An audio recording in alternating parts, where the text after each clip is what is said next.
Bonjour à tous, on est ravis de vous faire cette présentation en duo pour vous parler donc des hépatopathies de la drépanocytose. Et donc je suis la fameuse hématologue à qui il va falloir apprendre des choses sur le foie.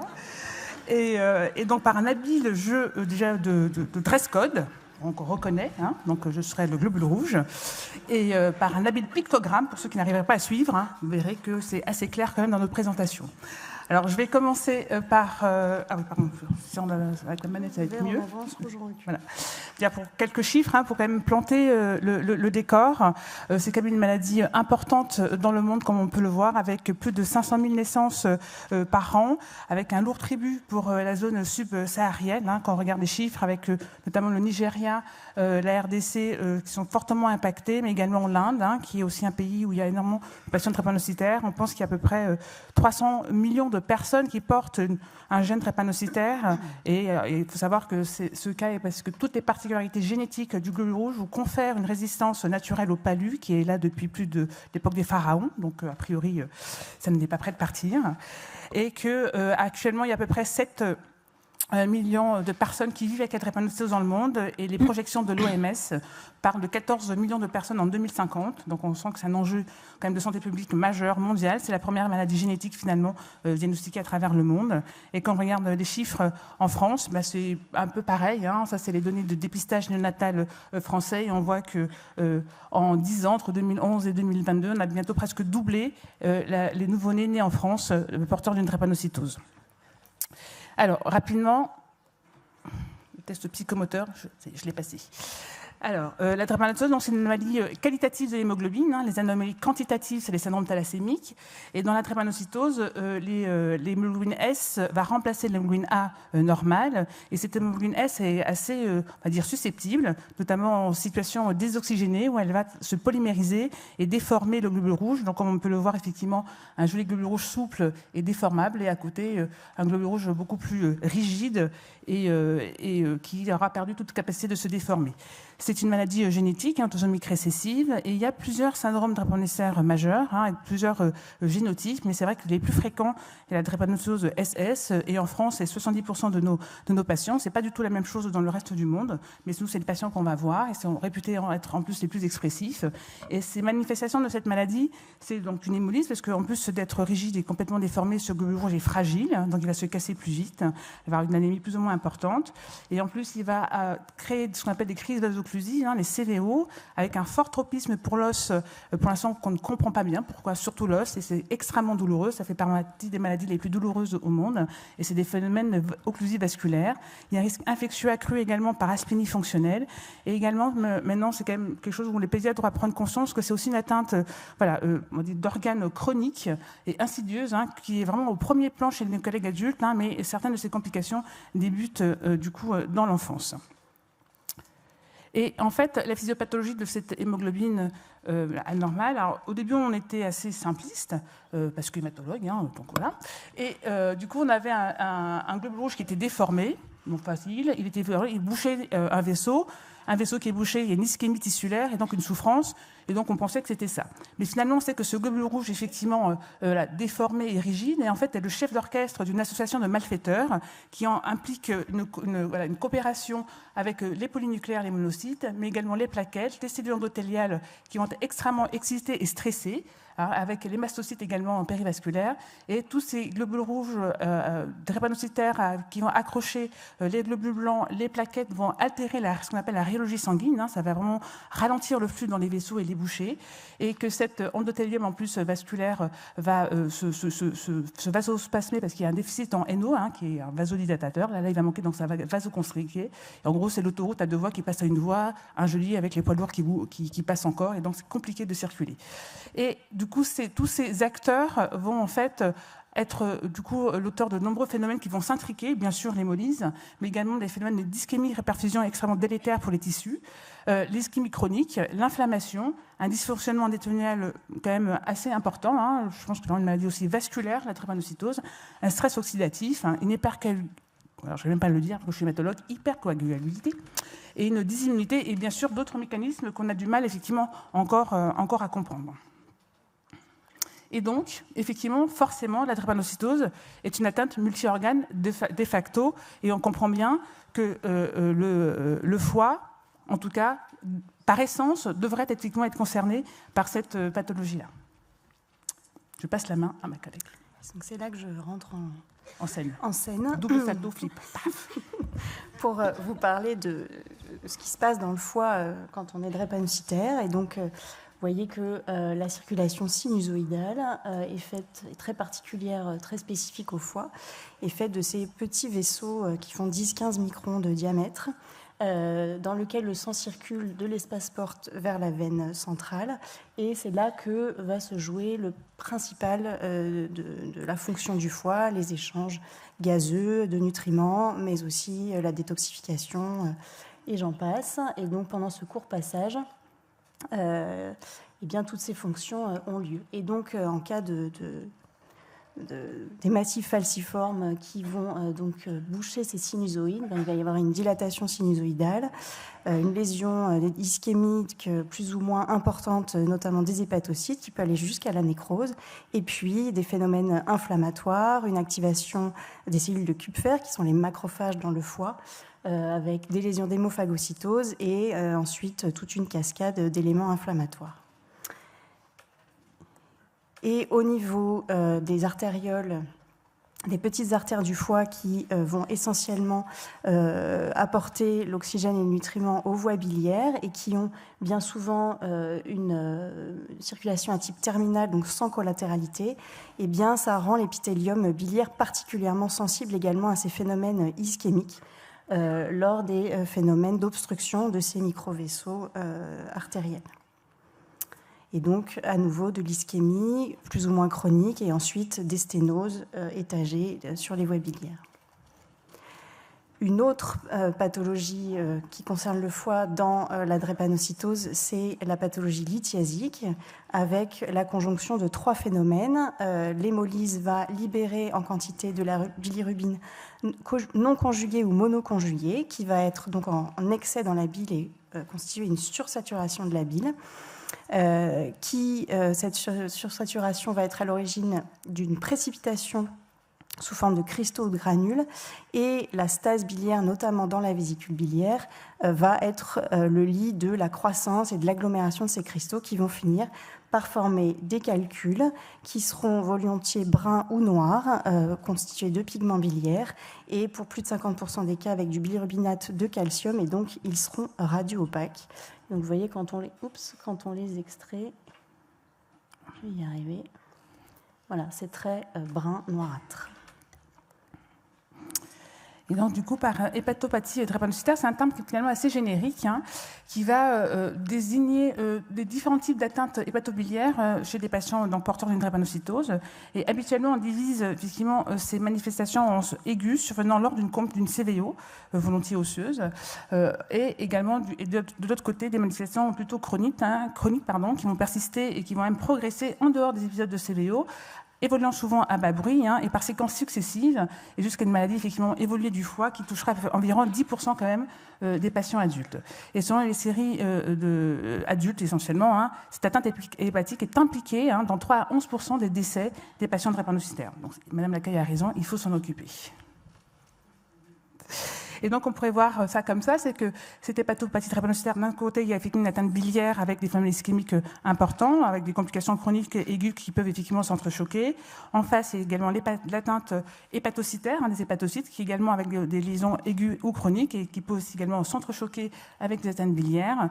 Et sur ce foie qui fait déjà effet paratonnerre de beaucoup de phénomènes physiopathologiques, vont se rajouter effectivement d'autres éléments qui peuvent venir stresser effectivement ce foie, avec bien sûr la surcharge en fer hépatique, qui peut être majeure et souvent parce qu'il y a une politique transfusionnelle qui peut être assez forte. Pensez bien sûr au traitement hépatotoxique, et notamment les chélateurs qui sont censés chélater du coup le fer du foie, mais parfois ça peut effectivement être compliqué, mais aussi de façon émergente, une atteinte auto-immune, on va y revenir, et sans oublier bien sûr les infections qui vont effectivement participer à cette aggravation presque, je veux dire, importante du foie. Et donc, sur cette publication, qui est quand même la plus grande et la plus large d'enfants porteurs d'une drépanocytose, de 616 enfants qui ont été observés pendant 10 ans par l'équipe de Necker, on voit effectivement que, bien sûr, il y a les lithiases qui sont le plus gros pool de ces complications, on va dire, hépato-biliaires, hein, dans ce contexte d'hémolyse chronique, mais on voit qu'il y a quand même toute une série, effectivement, d'autres atteintes hein, qu'on va développer dans le topo, enfin, maintenant. Pardon. Et donc, les complications aiguës, alors probablement que, alors c'est une façon de modéliser les choses, c'est qu'on pense que vous avez effectivement, du coup on a dit cette obstruction sinusoïdale, alors ça c'est pas facile à dire, hein, alors sinusoïdale, voilà, qui va effectivement être plus ou moins importante, et en fonction effectivement de l'importance de cette obstruction, on aura des tableaux cliniques qui vont effectivement constituer un continuum et qu'on peut voir effectivement du coup en pédiatrie. Alors Dieu merci, les plus fréquents, ce qu'on peut voir, c'est la première, la box verte, c'est effectivement plutôt une perturbation modérée du bilan hépatique, hein, avec des alades qui sont modérément augmentées, des gamma-GT également augmentés, et une bilirubine conjuguée également peu augmentée. Et si on regarde bien les bilans hépatiques de nos patients quand en pleine CVO, c'est vrai qu'on a 10 à 20% de ces perturbations transitoires du bilan hépatique. Et si cette obstruction des sinusoïdes s'accroît, on va changer du coup d'ambiance. On va plutôt effectivement avoir ce qu'on appelle... Ah pardon, je suis allée trop vite.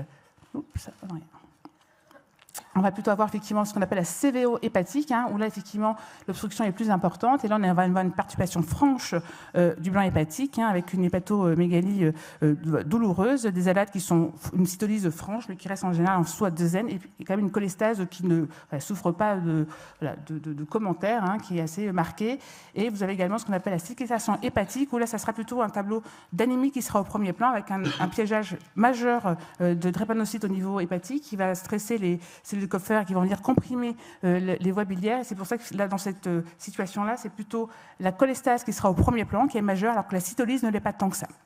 Et par contre, alors ce qu'on redoute tous, effectivement, c'est la dernière complication, hein, c'est la cholestase intrahépatique drépanocytaire, qui est un tableau d'hépatite fulminante, hein, avec une cytolyse majeure, une cholestase majeure, une hémostase qui est perturbée, une insuffisance rénale et parfois même une défaillance multiviscérale, et qui, Dieu merci, est exceptionnelle. Alors, quand on regarde dans la série de neckerienne de Halali, on voit que finalement, on dit que c'est assez rare, mais il y avait quand même 27 cas sur 616 de CVO hépatique, 13 de séquestration hépatique et quand même 3 tableaux dramatiques d'hépatite fulminante. Donc c'est rare, mais à la fois c'est déjà trop fréquent quand c'est aussi sérieux. Et donc, les traitements de ces complications aiguës, hein, c'est vraiment une collaboration entre drépanocytologue et hépatologue. Il y a bien sûr la mise en condition du patient avec l'hydratation et l'oxygénation. Le traitement de la douleur est important chez ces patients qui ont un vécu douloureux déjà compliqué.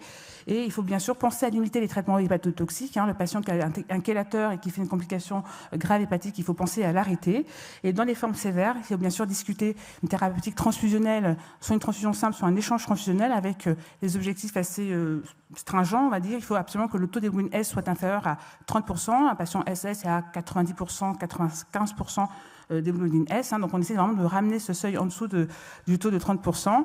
Et en cas d'insuffisance d'hépatite fulminante, hein, là, il faut effectivement évaluer la possibilité de greffe en urgence avec les collègues greffeurs. Et c'est vrai que, et ça, avoir une hépatite fulminante, il ne faut pas faire la PBH, ce serait très tentant pour essayer de savoir ce qui se passe, parce que quand on fait des PBH, hein, il y a quand même une comorbidité, voire une mortalité, quand on fait ce geste en situation aiguë, et ça peut être dramatique pour le patient. Et pour ce qui est maintenant des complications chroniques, alors c'est vrai que les hématologues, on est plutôt, c'est les complications lithiasiques, hein, ça, dans ce contexte d'hémolyse, c'est celle qu'on voit le plus souvent. Et là encore, dans la série du coup d'Ali, avec sur 616 patients, il y avait 156 qui présentaient une complication lithiasique.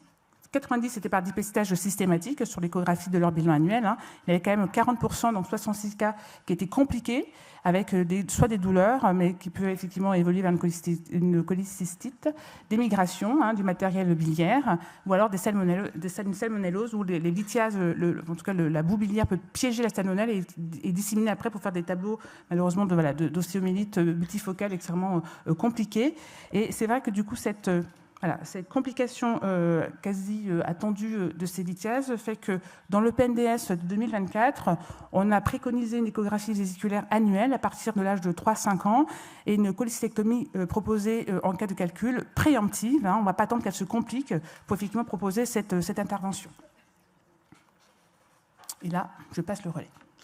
Et donc, dans la suite de ces complications biliaires et lithiasiques, bien sûr, on va parler des cholangiopathies chroniques, qui sont une des complications les plus sévères des complications chroniques de la drépanocytose. Et donc, l'atteinte des voies biliaires, finalement, c'est un savant mélange entre l'ischémie, les phénomènes de falciformation dont on a parlé tout à l'heure, de lithiase donc surajoutée, sur lequel s'ajoute de l'inflammation, qu'elle soit liée au phénomène de drépanocytose ou, on en reparlera tout à l'heure, à l'auto-immunité qui se rajoute volontiers dans ce contexte. Et donc, ça va de la simple dilatation d'un arbre biliaire en échographie ou en IRM, avec des lésions qui peuvent ensuite être des dilatations et des sténoses sans lithiase. Et puis finalement, ça peut se compliquer d'empierrements complets de voies biliaires qui vont volontiers s'infecter sur ces obstacles chroniques. Et donc là, on a repris 11 patients de Bicêtre qui présentaient tous des lésions radiologiques de leur voie biliaire intrahépatique. Donc il y avait 11 patients, 5 filles et 6 garçons, dont l'âge médian était de 8 ans, et le mode de révélation était principalement des anomalies de la biologie hépatique et ou un ictère. Concernant leur profil de drépanocytose, ils étaient tous homozygotes SS, mais la sévérité de l'expression de leur drépanocytose était variable. Et puis, par contre, ils avaient tous en comorbidité une atteinte auto-immune associée. 9 avaient une hépatite auto-immune et 5 une rectocolite hémorragique, dont certains, bien sûr, avaient les deux. Et 5 patients avaient également des stigmates d'hémochromatose post-transfusionnelle. Et donc, la prise en charge de ces patients, mais bien sûr, il faut, une fois qu'on a posé le diagnostic, et donc ça encourage à la surveillance à la fois du dépistage de cette cholangiopathie et ensuite de son évolutivité, avec des échographies et surtout des cholangio-IRM régulières, on propose annuelles par exemple, et la recherche d'une auto-immunité associée, que ce soit une MICI ou une hépatite auto-immune. Et là, encore une fois, on parle de la biopsie. Attention, en cas de dilatation diffuse des voies biliaires, il y a une contre-indication a priori à la biopsie du foie pour éviter les complications de type fistule biliaire ou fuite biliaire péritonéale. Ces cholangites vont se compliquer volontiers, comme je le disais tout à l'heure, de cholangites bactériennes, parfois chroniques, parfois avec des germes multirésistants, de douleurs, chez des enfants qui donc ont déjà un contexte douloureux chronique important, et puis peuvent évoluer vers la cholestase chronique et la cirrhose. Et donc, la prise en charge est complexe, elle est pluridisciplinaire. Les pédiatres hématologues et pathologues, bien sûr, mais également les radiologues, les endoscopistes, voire CPRistes, et les chirurgiens, puisqu'il arrive aussi qu'on propose des dérivations biliodigestives à ces patients quand, à l'issue des nombreux lavages en radiologie interventionnelle, on est encore dans les soucis de douleur et d'infection chronique sur lithiase. Alors j'en parlais à l'instant, donc il y a peut-être une surreprésentation de l'auto-immunité dans la drépanocytose. En tout cas, il y a des publications récentes qui rapportent des maladies auto-immunes diverses chez les patients drépanocytaires, ces 2 séries françaises. Et l'hémolyse partage avec les maladies auto-immunes des mécanismes un peu similaires, inflammatoires, de cascade de molécules pro-inflammatoires. Et donc, il n'est pas rare dans les atteintes hépatiques des patients drépanocytaires de trouver des maladies auto-immunes, et notamment l'hépatite auto-immune, qui reste quand même une complication rare, qui touche principalement les filles, et sur une série récente de 2021, représente environ 17% des atteintes hépatiques chroniques chez les patients drépanocytaires. Ce sont essentiellement des hépatites auto-immunes de type 1, et donc volontiers associées à une cholangite sclérosante et ou une maladie inflammatoire du tube digestif. La difficulté diagnostique tient sur le fait que c'est des enfants qui présentent, comme on l'a vu, des cytolyses, enfin des anomalies chroniques du bilan hépatique, plus ou moins fluctuantes, qui ont, du fait d'une dysimmunité ambiante, bien souvent une hypergamma-globulinémie et des antinucléaires élevés, sans que ce soit parfois spécifique des hépatites auto-immunes. Et donc, on peut facilement discuter une biopsie dans ce contexte, qui, en dehors d'une CVO ou de voie biliaire dilatée, sera plutôt bien tolérée à condition de bien préparer l'enfant, notamment avec une transfusion ou un échange transfusionnel. Bien sûr, il faut penser au diagnostic différentiel, les virus, les toxiques, la maladie de Wilson, entre autres. Et puis, les traitements sont les mêmes que dans l'hépatite auto-immune des patients non drépanocytaires. On rajoutera en cas de cholangite sclérosante, bien évidemment, de l'acide ursodesoxycholique en plus des corticoïdes et de l'Immurel. Mais attention, les corticoïdes sont quand même pourvoyeurs de complications vaso-occlusives fréquentes et sévères chez les patients drépanocytaires. Et donc, tout cela doit bien sûr se faire en collaboration avec l'hématologue et sous couvert le plus souvent d'une intensification du traitement de la drépanocytose. Enfin, chez l'adulte, il est décrit donc une atteinte hépatique chronique qui se rencontre de plus en plus puisque les progrès font que les enfants arrivent maintenant à l'âge adulte. Et donc, cette atteinte hépatique chronique, elle est souvent asymptomatique. Elle peut être révélée soit par des anomalies de la biologie hépatique, soit par une hépatomégalie ferme à l'examen clinique, ou encore des anomalies radiologiques, une élévation de l'élastométrie du foie, par exemple. Encore faut-il rechercher tout ça et donc avoir à l'esprit la possibilité de cette atteinte hépatique chronique. Elle est provoquée par l'atteinte vasculaire chronique, donc le syndrome d'obstruction sinusoïdale chronique dont on a déjà parlé, plus l'atteinte biliaire qui se surajoute. Et donc l'IRM a aussi une valeur dans le suivi à long terme chez l'adulte. La prévalence n'est pas complètement connue, mais selon les publications, on parle de fibrose et ou cirrhose avec hypertension portale dans 5% des populations drépanocytaires dans les publications des pays développés. Et il y a des séries autopsiques qui rapportent jusqu'à 30% de cirrhose dans les pays en voie de développement. Alors bien sûr, se surajoute dans ces contextes, et pour expliquer la cirrhose, en plus des lésions de la drépanocytose, le rôle surajouté de la surcharge en fer chez les patients multitransfusés, de la toxicité des chélateurs du fer, des hépatites virales chroniques, notamment B et C dans les pays en voie de développement notamment, et de l'auto-immunité dont on parlait juste avant. Et donc là, sur une série de 247 patients qui étaient suivis prospectivement sur une durée médiane de 30 mois, il y a eu 22 décès. Et quand on regardait les critères associés aux décès plus importants chez ces patients, eh bien, on voyait que l'atteinte hépatique, que ce soit sur la surcharge en fer ou le taux de bilirubine conjuguée, était un facteur prédictif de décès. Et donc, du coup, finalement, il faut effectivement réfléchir à une prise en charge assez préemptive et précoce pour éviter effectivement cette altération qui semble inéluctable du foie. Et donc, on va essayer de jouer sur tous ces aspects. Et donc, déjà, la première chose, effectivement, il va falloir repenser le traitement de fond de la drépanocytose. Et c'est vrai qu'en principe, devant tout organe significatif, d'atteinte d'organes significative, eh bien, on doit faire ce qu'on appelle une intensification thérapeutique. Alors, le traitement phare de la drépanocytose, c'est l'hydroxyurée, c'est un peu votre ursolvant à vous, les hépatologues, donc voilà, donc c'est incontournable. Et c'est vrai que cette molécule, là, avec le PNDS de l'année dernière, on a largement élargi les indications pour débuter ce traitement. Avant, on attendait quand même d'avoir une drépanocytose assez symptomatique, plusieurs hospitalisations pour CVO, plusieurs syndromes mucothoraciques.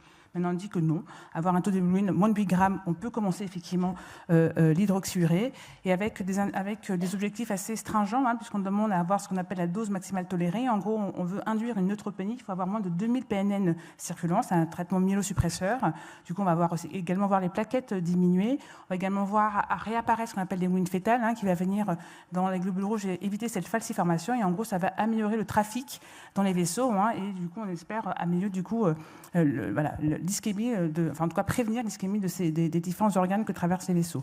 Et bien que l'AMM soit à l'âge de 2 ans, dans le systématiquement, et bien le PNDS s'est positionné en disant qu'on peut le débuter dès l'âge de 9 mois. Et donc ça, c'est quand même un acte fort pour essayer effectivement de limiter bien sûr les complications aiguës, mais essayer d'avoir une espèce de protection des organes sur du très long terme.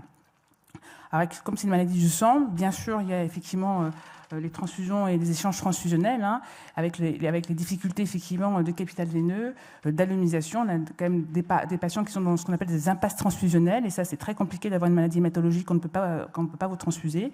Et bien sûr, la surcharge en fer qui doit nécessiter une chélation, et ça, il faut être extrêmement rigoureux. On vient de voir que le taux de ferritine chez l'adulte était un facteur prédictif négatif de mourir quand même. Et par contre, effectivement, il faut quand même être vigilant sur ces traitements chélateurs. Il y a quand même aussi une littérature assez... ça commence à faire plusieurs case reports qui sont rapportés de toxicité des traitements chélateurs chez les patients drépanocytaires. Donc, il faut trouver un juste milieu. Mais c'est vrai que souvent, ces toxicités surviennent chez des patients très bien chélatés, et qui continuent parce qu'ils l'ont depuis 3 ans et on oublie de l'arrêter. Et en fait, par désœuvrement, le Désafirox, celui-là, et du coup, on n'a plus de fer à chélater dans le foie. Donc, du coup, effectivement, on va s'attaquer aux hépatocytes et ça donne des tableaux parfois assez impressionnants de défiance hépatique. Dieu merci, il n'y a pas de transplantation, mais des fois, les TP sont quand même inférieurs à 30%. Et après, ça passe. Et alors, bien sûr, le traitement de fond essentiel, la greffe de cellules souches hématopoïétiques, qui est quand même, pour l'instant, le seul traitement curateur de la drépanocytose. Et que, quand on regarde tout ce qu'on peut greffer en hématologie, quand même, qu'on avait ce qu'on appelle un bon donneur, qu'on est en situation géno-identique, un frère, une sœur, même père, même mère, non malade, bien sûr, mais il peut être AS, et avec HLA compatible, avec un conditionnement myéloablatif, et vous avez quand même maintenant 97% de chances d'être guéri. Et ça, quand même, il n'y a pas beaucoup de maladies qu'on greffe avec de tels résultats. Et ça, c'est vrai que c'est une vraie chance. Alors après, il y avait quand même le conditionnement myéloablatif, donc qui vous bouscule un peu, et que vous avez besoin effectivement d'être le plus en forme possible. Alors on sait que c'est une maladie d'organes quand même, il faut que les reins tiennent la route, il faut que le foie tienne la route. Et donc du coup, les adultes ont réfléchi à ce qu'on appelle des conditionnements atténués, et ça marche aussi. Donc ça, on peut le proposer chez les plus de 15 ans. On a quand même 85 à 90% de succès. C'est du Campat avec une éradiation totale. Et quand on n'a pas de donneur géno-identique, on peut considérer ce qu'on appelle des greffes alternatives, où là, les résultats sont un peu moins bons, mais en tout cas, ça existe et les protocoles s'améliorent. Donc ça, c'est effectivement quelque chose qui est important. La question est, quand vous avez une atteinte sérieuse du foie, quand est-ce qu'il faut le faire ? Alors, en général, vous avez les RCP, c'est une espèce de ping-pong. On dit non, toi d'abord, une espèce de grande politesse. Non, je n'en ferai rien. Non, toi d'abord. Non, vraiment, non, vas-y. Non. Et donc, c'est vrai que peut-être, et qu'il faut imaginer que tant que le foie n'est pas très abîmé, ça vaut la peine, effectivement, de faire une greffe de cellules souches hématopoïétiques. Mais une fois, si jamais, effectivement, malheureusement, du coup, ce foie est extrêmement abîmé et ne pourra pas supporter un conditionnement myéloablatif, parfois, effectivement, on sera amené à faire une transplantation hépatique. Mais c'est vrai qu'il ne faut pas louper le coche. Je rejoins tout à fait Mme Lacaille sur ce sujet. Et donc... Pardon, excusez-moi. Je me suis sentie pathologue 2 secondes, mais je me suis tout de suite ressaisie. Oula. Non, c'est bon. Tu es en rouge, je te rappelle. Ouais, non, c'est vrai, pardon. Et donc, quelle est la place de la transplantation hépatique chez ces patients quand effectivement l'hépatopathie est très avancée ? Alors, il n'y a pas énormément de publications sur le sujet. Il y en a surtout chez l'adulte. Donc là, je vous en ai mis 2 récentes. Une revue de la littérature jusqu'en 2018, publiée en 2021, a retrouvé donc 29 patients rapportés dans la littérature. 50% d'entre eux avaient une cirrhose sur le foie natif. Et l'indication de greffe était dans 48% des cas une cholestase intrahépatique drépanocytaire, donc le tableau le plus sévère, dont la majorité, je ne vous ai pas mis le chiffre, mais la majorité était sur déjà une hépatopathie chronique identifiée. Il y avait quand même 39% de décès à 1 an dans cette série. Et puis, il y a une publication américaine du registre de transplantation américain qui a été publiée en 2020. Et là, sur 23 patients dans leur registre transplantés donc, avec une drépanocytose, 5 parmi ces 23 avaient une transplantation couplée foie et rein. Et la survie médiane était de 67 mois, soit un petit peu plus de 5 ans. Ce qu'ils avaient constaté, c'est que l'hépatopathie au moment de la transplantation et les comorbidités étaient plus sévères chez les patients drépanocytaires comparées à une population non drépanocytaire de la même origine ethnique. Aux États-Unis, ils peuvent faire ça. Et donc, les patients étaient... Alors, il y avait pas mal de patients pédiatriques dans cette série. Ils avaient un index de masse corporelle plus bas, un score MELD plus élevé. Il y avait plus de patients dialysés au moment de la transplantation, plus de patients qui attendaient leur greffe en unité de soins intensifs.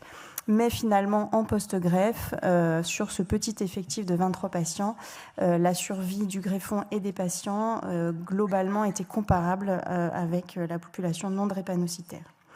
Chez l'enfant, il n'y a pas vraiment de publication qui ne parle que de la greffe chez l'enfant. Nous, on a une petite expérience à Bicêtre, puisque ces dernières années, on a greffé 2 enfants pour des cholangiopathie chroniques très évoluées, chez 2 enfants qui avaient des maladies auto-immunes associées, soit tous les 2 une cholangie sclérosante auto-immune, et l'un une hépatite auto-immune, et les 2 une MICI. Les suites ont été plutôt simples sur le plan hépatologique. Ils ont plutôt bien supporté l'immunosuppression aussi, parce qu'il y a quand même aussi des effets secondaires des anticalcinérines qui sont assez mal supportés chez les drépanocytaires. Là, il n'y avait pas eu trop de ce souci. Il y a eu quelques complications infectieuses. Et puis finalement, alors, celle qui avait une hépatite auto-immune a récidivé son hépatite allo-immune en post-transplantation, qui a été pas très difficile à traiter. Ils ont par contre tous les 2 aggravé considérablement leur MICI en post-transplantation. Et donc, malheureusement, ils sont tous les 2 décédés. L'un 2 ans après la greffe d'une colite sévère dans un contexte de rupture thérapeutique. Et l'autre, qui était plutôt stable sur le plan digestif, a déclenché une leucémie aiguë myéloïde, et dont elle est décédée à 3 ans post-transplantation. On a quand même un petit résultat positif, puisque, je ne l'ai pas mis là, mais on a un très jeune enfant qui a été transplanté dans un contexte de drépanocytose, mais pour une autre maladie du foie, puisqu'il avait également une PFIC2, donc un déficit en BSEP. Et donc, il a été greffé, on va dire, un petit peu avant d'être symptomatique de sa drépanocytose, moyennant quoi, avec combien de temps de recul ? 2 ans. 2 ans de recul, il va bien. Voilà, donc la transplantation doit être vraiment discutée, et pour l'instant, on va dire que le pronostic est plutôt moyennement bon. Et donc, c'est la dernière diapositive pour, du coup, les messages clés. Alors, c'est vrai que c'est facile, en tant qu'hépatologue, travaillant à Bicêtre. Quand on travaille à Bicêtre, vous êtes pédiatre, vous travaillez dans le bâtiment d'Alagil, ce qui est quand même un indice assez fort, comme quoi l'hépato, c'est important. Donc, du coup, c'est vrai on discute très fréquemment. Et j'ai appris beaucoup, effectivement, de cette vigilance à avoir par rapport au bilan hépatique perturbé, même un peu, c'est important, c'est-à-dire que quelque chose ne va pas. Et en tout cas, dans la drépanocytose, c'est vrai que c'est une atteinte fréquente au cours des CVO, et en général, c'est peu symptomatique, et Dieu merci, les formes sévères sont rares. Mais il ne faut pas connaître effectivement ces formes un peu graves et les sous-estimer. Les formes chroniques sont beaucoup plus fréquentes que les formes aiguës, mais de façon très insidieuse. Donc il faut savoir aller au-devant de ces complications chroniques et proposer une thérapeutique adaptée. Et dans l'intensifiant thérapeutique, il y a effectivement la greffe de cellules souches qu'il faudra mettre au même niveau que l'hydroxyurée. L'importance de dépistage précoce pour stabiliser les lésions, et c'est vrai qu'il n'y a pas mieux pour que la greffe de cellules souches pour stabiliser des lésions, ça c'est vrai quand même.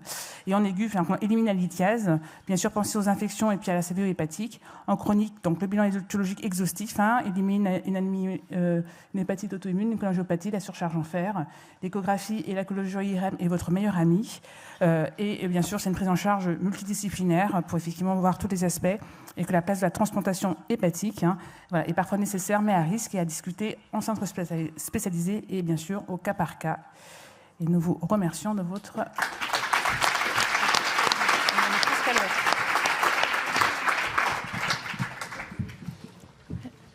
On a un peu de temps pour les questions, là, Mr. President. Ouais.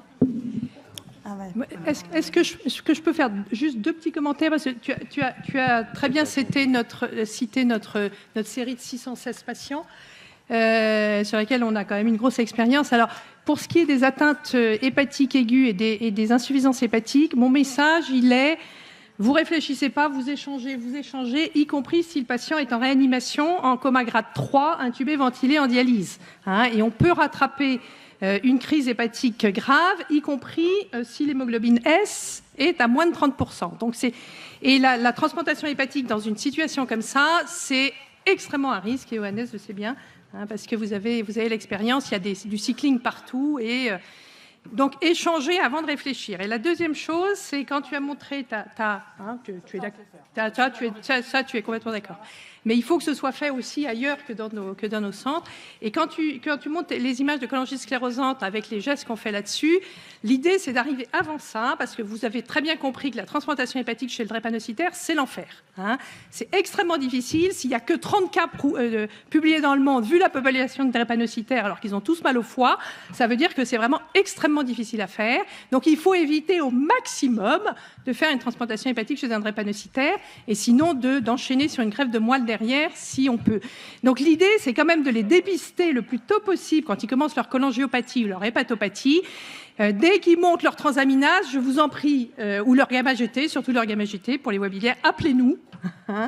Et je pense que vraiment le fort de mon intérieur est que le début d'une cholangiopathie chez un drépanocytaire doit être une indication de greffe de moelle précoce avant qu'il développe la cirrhose et avant que ce soit impossible de lui faire la chimiothérapie pour le conditionnement de la greffe de moelle. Et j'ai de l'expérience de la colite avec cholangite sclérosante qui n'a pas rechuté post-greffe de moelle. Donc surtout le message c'est dès qu'il y a les transaminases, enfin, la biologie qui regarde de travers, allô.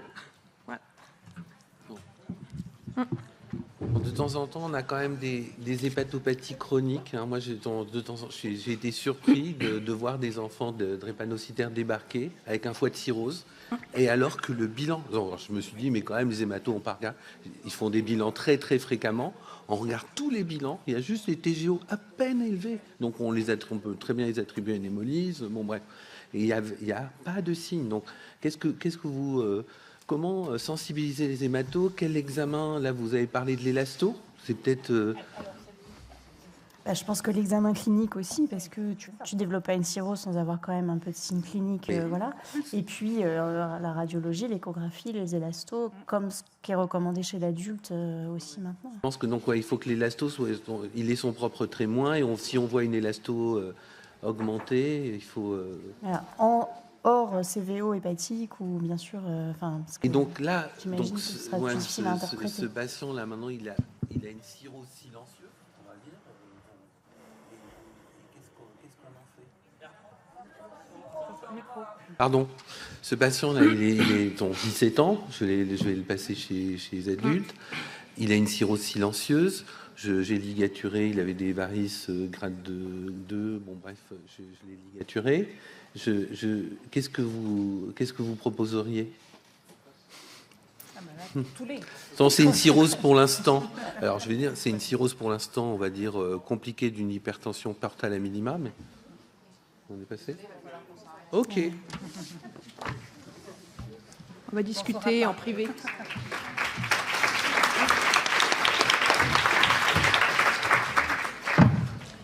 J'aime bien les pathologies avec un H.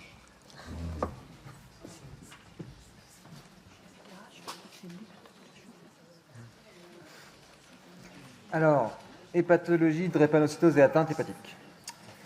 Donc, on a vu qu'il y avait 500 000 naissances drépanocytaires par an. Je ne sais pas si ça peut se dire comme ça, hein, mais je l'ai dit.